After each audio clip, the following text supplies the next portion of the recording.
என்னடா போலீஸ் நாய எங்களையே கடிக்கலான்னு முடிவு பண்ணிட்டல. நீங்க இங்க என்னடா பண்றீங்க?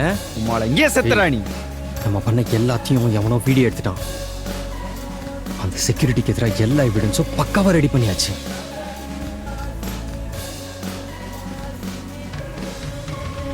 ஹலோ, என்ன எஸ்ஐ சார்,